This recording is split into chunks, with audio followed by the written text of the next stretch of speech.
غوث پاک رضی اللہ تعالیٰ کے سلسلے میں جو صرف بیعت ہو جائے اس کے بال بال کو غوث پاک منور کر دیتے ہیں، لیکن بات صرف بیعت ہونے کی ہے۔ لوگ آج کل تو کپڑا پکڑ کے کہتے ہیں کہ ہم نے اپنا ہاتھ غوث پاک کے ہاتھ میں دیا، لیکن یہ صرف رسومات کی طرف لوگ آج پھنس گئے ہیں۔ حقیقت میں بیعت ہوتا کون ہے؟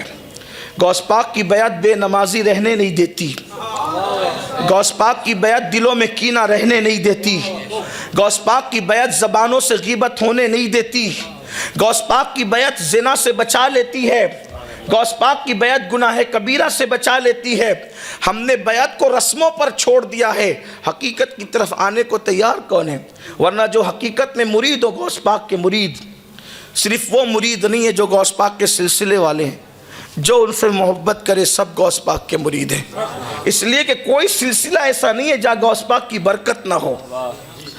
امام کہتے ہیں مزرع چشت بخارا وہ عراق و اجمیر، مزرع چشت بخارا وہ عراق و اجمیر، کون سی کشت پہ برسا نہیں جھالا تیرا۔ اور کس نے غوث پاک کی شان بیان نہیں کی؟ غوث پاک کا مقام کس نے بیان نہیں کیا؟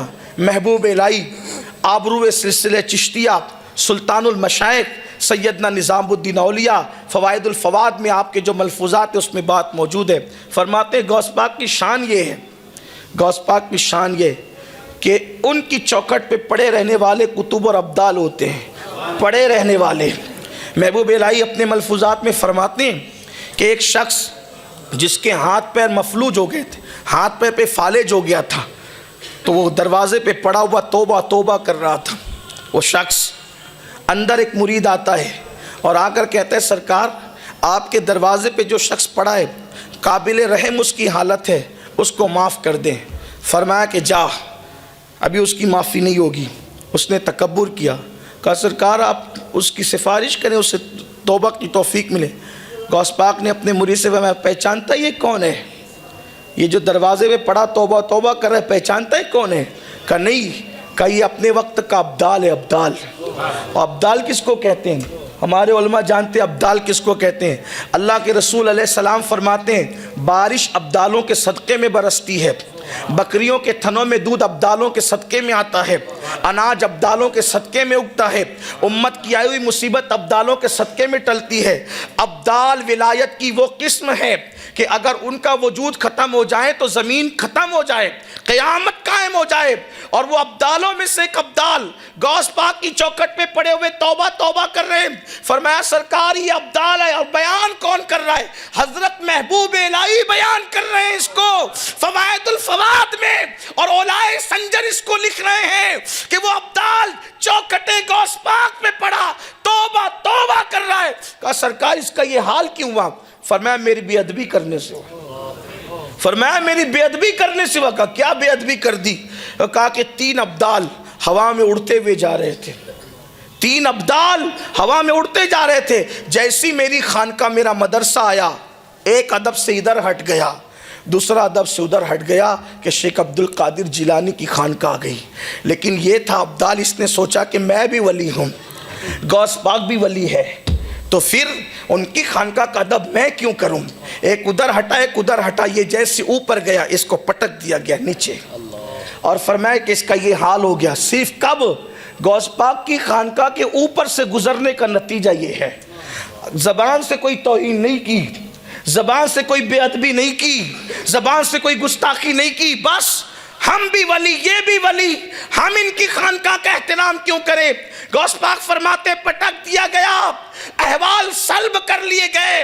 ولایت دینا بھی غوث پاک کے ہاتھ میں ہے، اور دینے کا مقام تو اپنی جگہ ہے۔ فرماتے دینا بھی میرے اختیار میں ہے، اور مجھے سلب الاحوال کی منزل ملی ہے، یعنی ولایت دیتا بھی ہوں اور جس کی چاہتا ہے چھین بھی لیتا ہوں۔ حضور غوث العظم دستگیر نے فرمایا۔ مجدد الفسانی شیخ احمد سریندی فرماتے ہیں کہ کوئی ولی جو تقدیر نہیں بدل سکتا، تقدیر کی مختلف قسمیں ہیں، اس کی طرف نہیں جاتا۔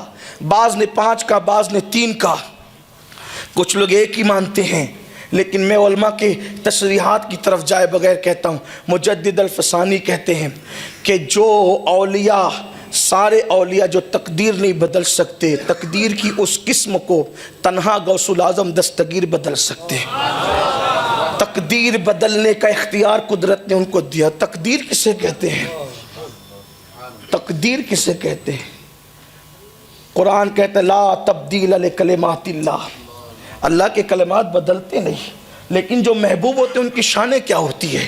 میں اس وقت تقدیر کی تشریح نہیں کرتا، لیکن اتنا ضرور کہتا ہوں خدا کے امر کا نام تقدیر ہے، اور غوث پاک کہتے ہیں مجدد الفسانی نے لکھا اس کو بدلنے کا اختیار اللہ تبارک و تعالیٰ نے غوث الاعظم دستگیر کو عطا فرمایا۔